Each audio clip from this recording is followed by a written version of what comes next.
Playboi Carti is perhaps one of the most polarizing and impactful artists of this new generation, popularizing a new subgenre which inspired many of the new artists today, and having this unique presence in the hip-hop scene that transitioned him from a mumble SoundCloud rapper to a full-on rap megastar, cultivating a cult-like fanbase that represents Gen Z in its purest form, not only for his music but also for his fashion sensibility and diversity, even if it is a little flamboyant. This shit was wild though.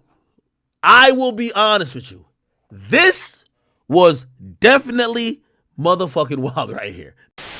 But despite all of this, there's a lot of things we really don't know behind the character of Playboi Carti and his antics. One moment, he's a terrible father to his firstborn. The next, he's in the studio with him all night. He denounces violence and abuse towards women. I don't support none of that rape shit, fuck all that shit, man, look, that shit whack. I love women, that shit whack. And then turns around and gets arrested for the same act. He claims he loves his fans so much and they mean the world to him, but never genuinely seems like he respects or acknowledges them, even though that's more so on his meat riding fanbase who worships everything he does and treats him like a literal god that can walk on water. Oh my god, Carti got the ultimate riz and aura. It's just so maxed out I can't comprehend it. But it's clear as day, the little information that we do know about Carti's personality and his imperfect relationships that he has with people is very glaring, and an obvious character trait that's been going on for a very long time. Not just with Aiden Ross, but countless amounts of other people in the past that he's dealt with,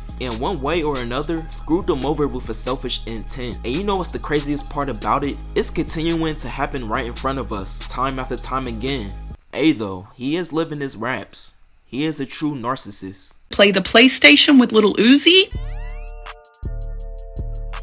In Playboi Carti's early career, before he was known or really had a name, he was just some regular kid in Atlanta going to school and posting music on his SoundCloud back in 2011, but never really getting no real traction or attention from anyone until he came into contact with another Atlanta producer that go by the name of Ethereal. But Ethereal wasn't just some random no-name producer who just so happened to stumble across Carti's music. In fact, he was already clicked up with another group called Awful Records, where at the time they weren't an official group label yet, but more so a small collective group of people who had their own sound and wave in Atlanta, with members like Father, who started the group back in 2010 and became their leader, Stalin Majesty, Archibald Slim, Lord North, Slug Christ, Abra, and of course Ethereal. The group would become popular in Atlanta for their in-house productions, music videos, graphic designs, and their merch, and had many similarities and resemblance to the OG group Odd Future, which was Carti's main inspiration in his music and had a cultural influence on him early on in his life. So it wasn't no surprise when later on he would join the group and would release tracks like Beef, Freestyle for People, Young Zanho, and I Know You Know, under the production of Ethereal, which Carti would credit him for finding his early sound. But the group would really get the spotlight on them when Father would release his breakout single called Look at Risk, featuring I Love McConan. But around this time, nobody was legally signed to the group under a contract, and they were all still technically unsigned artists, including Carti, who also was starting to develop a close relationship with the fashion mogul Ian Connor, who was already establishing and making a name for himself in the industry, with major cosigns from people like Kylie Jenner, Wiz Khalifa, A$AP Rocky, and Kanye West, who were all some of the biggest juggernauts in the pop culture world, where a shout out or cosign could do way more for Carti's career, more than anybody on Awful Records could. And a couple years later, after being asked by a fan, Father would basically confirm that. To clear up years of confusion, when we started in 2014, we were a collective, not a legal label. He was crew, but none of us was on paper. The day we were about to make Carti an offer to make it official, Ian caught wind and A$AP flew him to New York immediately to sign him to AUG. Some fans say Carti did Awful Records dirty, while others said that he made the smart move because he wouldn't have got the platform that he got, and in the long run, he wouldn't establish those relationships that he's got still to this day. But for me personally, I could see it from both sides of the fence, where I understand why people do think he did do Awful Records dirty and abandon him, when in fact they did help him put his name out there when he was a complete nobody, and they did give him a platform for him to generate some buzz for himself in Atlanta. But in reality, in this case, I don't think Carti really did the wrong thing, especially considering that he probably wants to be the biggest artist he can be and reach the highest ceiling of his rap career, which everybody that makes music damn near had that same mindset. Even former members from that group don't even seem that mad or pressed about it. And hey, if Carti stayed on Awful Records and never signed an AUG, we probably wouldn't know who Carti is today. But because this guy got in the way of that,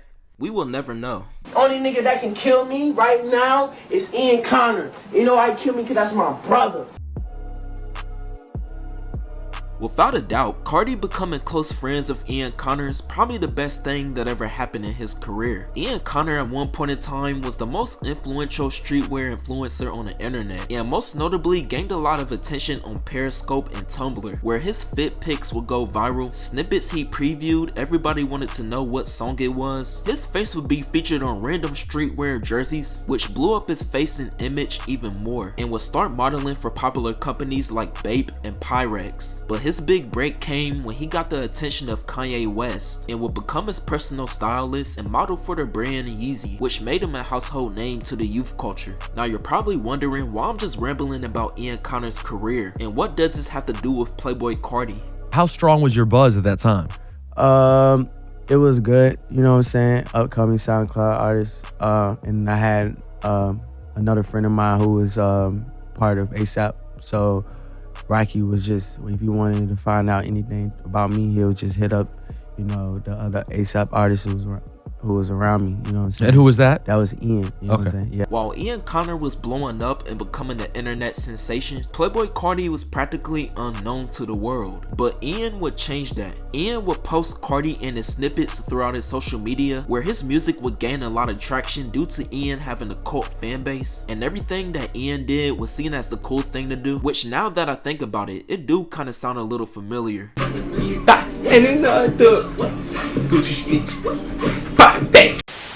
Ian would book Carti's first show ever at South by Southwest. He would give Carti rare Bape and Supreme pieces to blow his fashion image up to his fan base. He would help Carti establish relationships with prominent people like ASAP Mob, Lil Yachty, Travis Scott, Virgil Abloh, and of course Kanye West. He even got Carti to model for the Yeezy brand too, and most importantly, got him signed to the ASAP Mob AUG. Carti from there would take off with collaborations with the ASAP Mob and of course the ASAP Rocky cosign with songs like London Town and Telephone Calls. But while Carti's career trajectory was going up, Ian's would hit a crossroad for these crazy allegations. How could you, we talking about what we're talking about, how could you ever, you can't justify it, you can't say it. Anything I say in the situation right now is not gonna sound good, so I guess it'd be best to, you know, skip it. And this could happen to any of y'all. Be careful and treat women nice. Once these accusations came to the light of the public, Ian's image and career would go on a downward spiral, and the many relationships that he developed in the music and fashion industry quickly went south. Most notably his relationship with Carti, who went from his right-hand man or little brother that guided him and built him up to the spotlight to a distant peer or former friend that surpassed him and never looked back.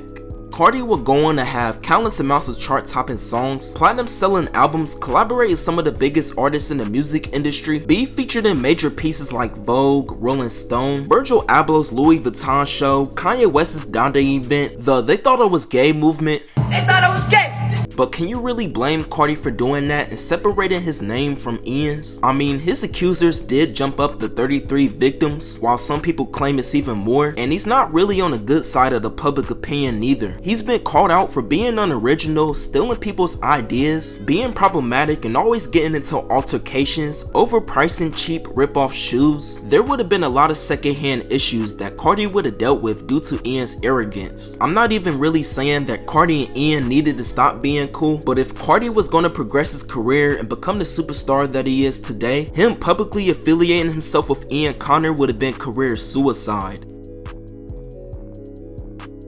Before Ian Connor and Playboi Carti were the 1-2 punch, we had UnoTheActivist and Carti that were SoundCloud's favorite duos. Well, besides these niggas. I have a skinny dick. I don't know what you're talking about. But Uno and Carti literally came up together in the music scene in Atlanta, with Uno even being featured sitting right next to Carti in his first music video, and were described as being close, tight-knit cousins. Throughout the following years, they would release some SoundCloud classics, with songs like With My Nine, Whole Thing, and What. They would even later come up with a group called Splur Gang, featuring obviously Carti and Uno and Thousand Band Fawny, who was also another buzzing SoundCloud artist who had ties with Ian Connor and the rest of the ASAP mob. But things would go left when Uno got into it with another streetwear influencer, Bloody Dior, which started all over a female they was both seeing. You're about to experience a nigga moment. Bloody Dior wasn't just some random guy that Uno just so happened to have beef with. He was very clicked up and well respected in the fashion world, which by default also had a good relationship with Carti, but obviously didn't have the same relationship that he had with Uno, who he grew up with. And if problems came down between the two, Carti was obviously gonna take Uno's side, right? You're wrong. The beef between Uno and Bloody Dior would escalate even more when Dior allegedly shot Uno trying to kill him. Carti, being the middleman, decided that he wasn't gonna take sides, and after the shooting happened, he would still be cool and hang around Bloody Dior, being seen out in public with him, taking pictures with him, showing love to him. And Uno felt the type of way about this and decided that he wanted to separate himself from Carti for the rest of his career, and felt like Carti was an opportunist who only used him for clout and when it was beneficial for him, even years later saying that he stole the baby voice from him, and he originated that sound, with Carti saying that since we're family I could take it from you, and will go on to confirm that they weren't really cousins.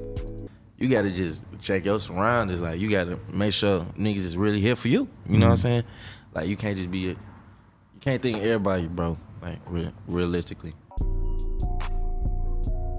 Milan Makes Beats is a producer from South Carolina who started making beats around late 2013 or early 2014 in his sophomore year in college. And he's worked with prominent artists like Thousand Band Fawny, UnoTheActivist, I Don't Know Jeffrey, Lil Yachty, and Playboi Carti, who he crossed paths with in 2015 when Milan would post beat snippets online trying to promote his work, and Carti would DM him saying how much of a fan he was of his. They needed to work together, he was one of the coldest producers out, just basically Carti admiring Milan production, and asked them to send him some beats so he could work on them, which he did. But all the beats he would send still came with the purchase producer tag in the track, implying that in order for Carti to get the actual beat, he would have to pay for it or have a contract negotiation just like everybody else. He wasn't gonna get it for free just because he was Playboi Carti. The reason he blocked me was because I messaged him and said, yo bro, I'm gonna send you some more snippets. He said all right or whatever. I read my message, so I guess he blocked me because he heard like it had purchased your tracks today in it,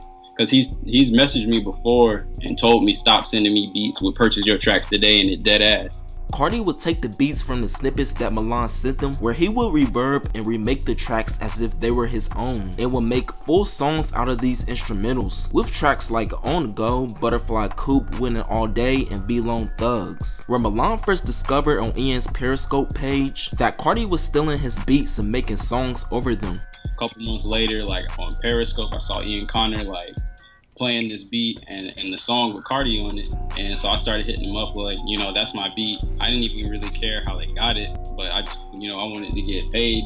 Obviously, with Milan wanting compensation for his work and production credit, he would DM and email Carti letting him know that those were his beats that he was using and wanted to get paid for them. But of course, at first, Carti didn't respond. But when he finally did, Carti came back at him in the most aggressive way. So I was in college and at the time, and he would be DMing and calling people, messaging people, trying to figure out where I lived and where I was going to school at.